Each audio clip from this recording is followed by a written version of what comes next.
Assalamualaikum warahmatullahi wabarakatuh. Alhamdulillah kita bisa bersua kembali di kesempatan yang sangat berbahagia ini. Mari kita sama-sama lanjutkan materi mata pelajaran PPKN kelas 11. Kali ini kita akan bahas mengenai bab 5, yaitu mewaspadai ancaman terhadap kedudukan NKRI. Sebelum memulai kepada materi, saya akan mengajak untuk mengingat, bahkan kalau bisa menyanyikan salah satu lagu nasional, yaitu dari Sabang sampai Merauke. Ketika kita menyanyikan lagu dari Sabang sampai Merauke, kita bisa mengambil makna dari lagu tersebut bahwa begitu luasnya negara kita. Negara kita adalah negara kepulauan terbesar di dunia. Negara kita juga penuh dengan kebinekaan, baik suku bangsa, bahasa, adat istiadat, dan sebagainya.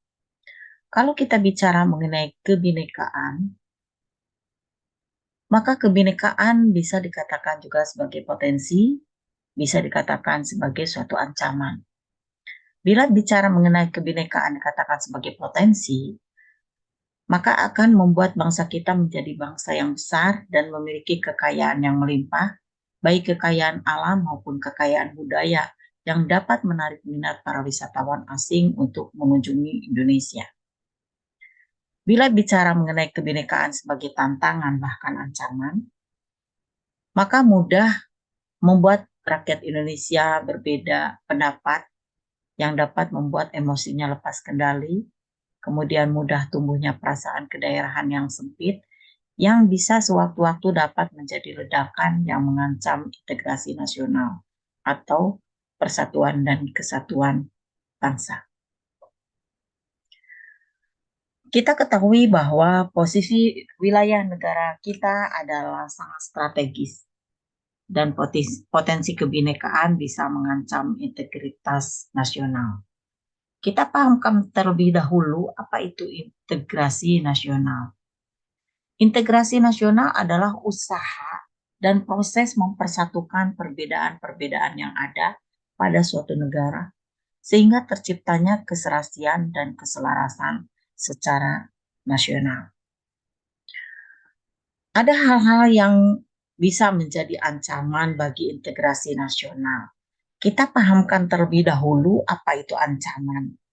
Berdasarkan Undang-Undang Nomor 17 Tahun 2011 tentang intelijen negara, yang dimaksud dengan ancaman adalah setiap upaya, pekerjaan, kegiatan, dan tindakan, baik dari dalam negeri maupun luar negeri, yang dinilai dan atau dibuktikan dapat membahayakan keselamatan bangsa, keamanan, kedaulatan, keutuhan wilayah NKRI, dan kepentingan nasional di berbagai aspek.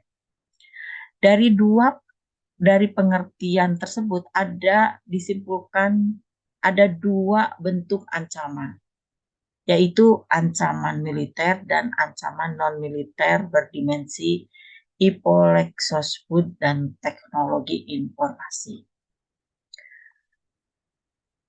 Di pertemuan sekarang kita akan fokus kepada ancaman militer.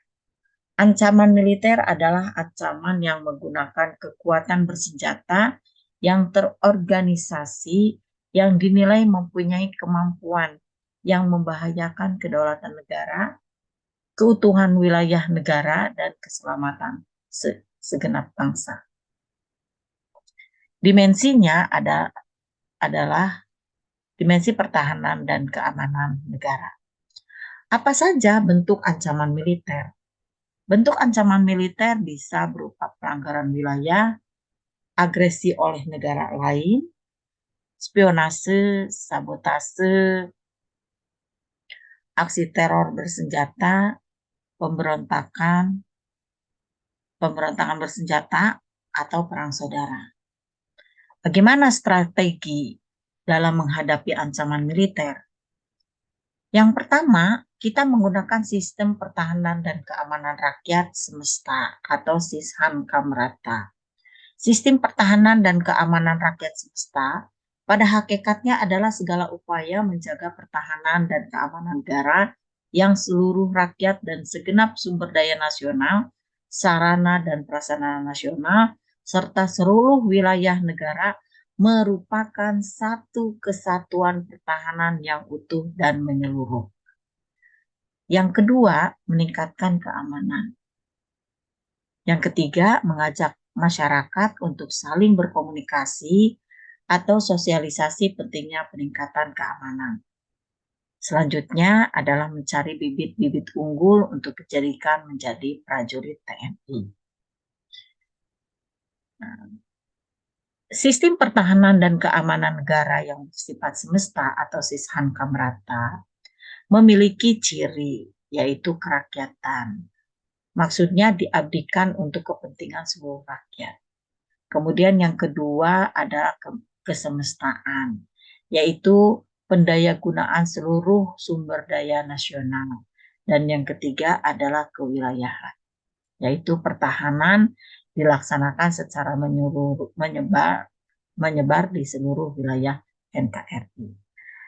Apa aja komponennya? Komponennya adalah TNI sebagai kekuatan utama sistem pertahanan, kemudian Polri sebagai kekuatan utama sistem keamanan, dan rakyat itu sendiri sebagai kekuatan pendukung.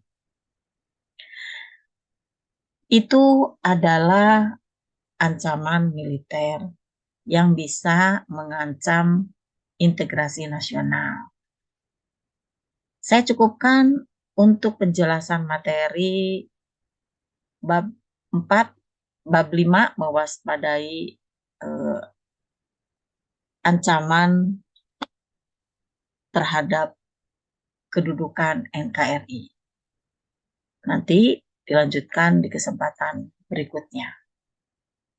Wassalamualaikum warahmatullahi wabarakatuh.